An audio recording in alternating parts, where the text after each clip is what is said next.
تاحد نگاہ سبزہ پھیلا ہوا تھا، ٹھنڈی ہوائیں چل رہی تھیں، کھلا آسمان بادلوں سے ڈھکا ہوا تھا، فضا پھولوں کی بھینی بھینی خوشبو سے معطر تھی۔ کتنی محبت کرتے ہو مجھ سے بالاج خان؟ کانوں میں رس گھولتی آواز سنائی تھی۔ بے پناہ، اس نے خود کو کہتے سنا۔ میں کیسے تمہاری محبت پر یقین کروں؟ اس نے پھر وہ آواز سنی۔ وہ تیز قدموں سے آواز کے تعاقب میں بھاگا۔ میں ہر امتحان دینے کے لیے تیار ہوں۔ لب پھڑپھڑائے، دل کی دھڑکن تیز ہونے لگی۔ اگر دھوکہ دے دیا تو؟ اب آواز تیز ہونے لگی۔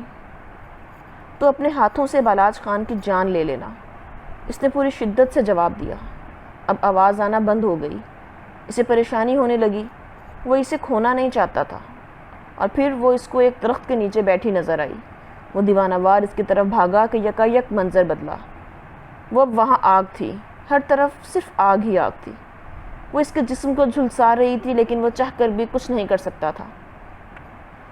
اس کی آنکھیں جھٹکے سے کھلی، اس کا پورا جسم پسینے میں نہایا ہوا تھا۔ وہ گہرے گہرے سانس لے رہا تھا۔ اس نے دونوں ہاتھوں سے چہرہ رگڑ کر خود کو کمپوز کیا۔ یہ کیسا خواب تھا؟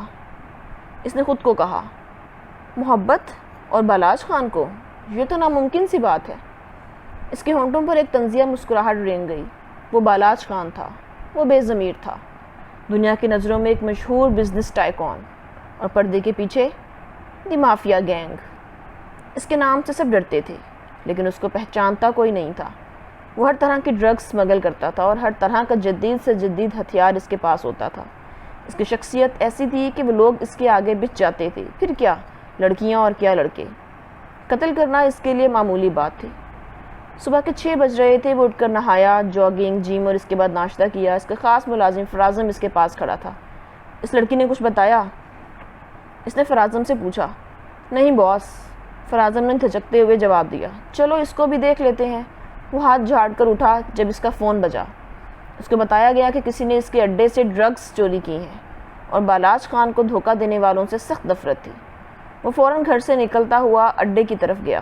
وہاں پہنچ کر اس نے سب لوگوں کو ایک لائن میں کھڑا کیا۔ کس نے کیا ہے یہ؟ وہ کرسی پر ٹانگ رکھ کر بیٹھا ان سے مخاطب تھا۔ سر ہم نہیں جانتے، ہم جب آئے تو ڈرگز غائب تھے، اڈے کے انچارج نے ڈرتے ہوئے اطلاع دی۔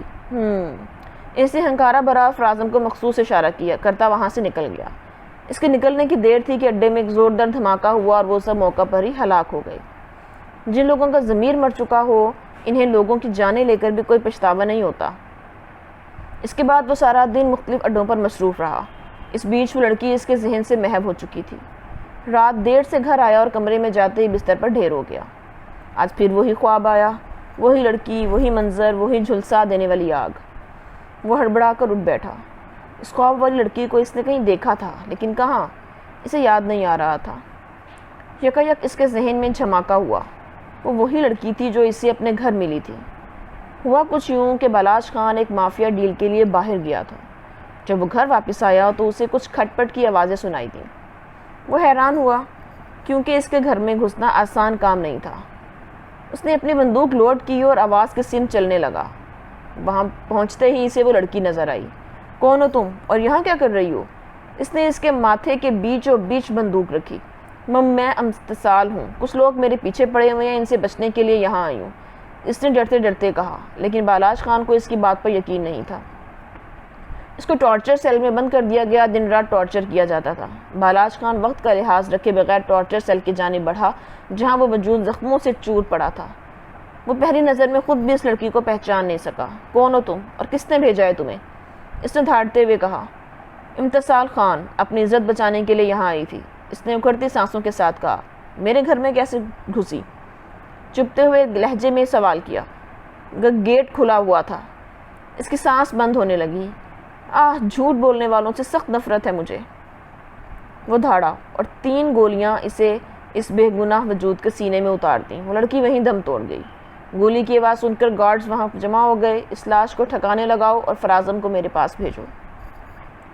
اس نے نظر اس لاش کی طرف دیکھتے ہوئے ہنکارہ بھرا۔ کچھ دیر بعد فرازم اس کے سامنے حاضر ہوا۔ اس لڑکی کے بارے میں کیا معلوم ہوا؟ باس، وہ لڑکی سچ کہہ رہی تھی، فرازم نے ڈرتے ڈرتے بتایا۔ اس نے ہنکارہ بھرا اور ہاتھ کے اشارے سے اس سے جانے کو کہا۔ ایک بے ضمیر انسان کا ضمیر جب تک سویا ہوا ہو تب تک وہ پرسکون رہتا ہے۔ ضمیر کی عدالت لگنے کی دیر ہوتی ہے اور انسان کا سکھ، چین، آرام سب غارت ہو جاتا ہے۔ امتثال کی موت اس کے ضمیر کو جگانے کا سبب بنی تھی، اور اب ساری رات اور ساری زندگی اس کے ضمیر نے اسے کچوکے لگانے تھے۔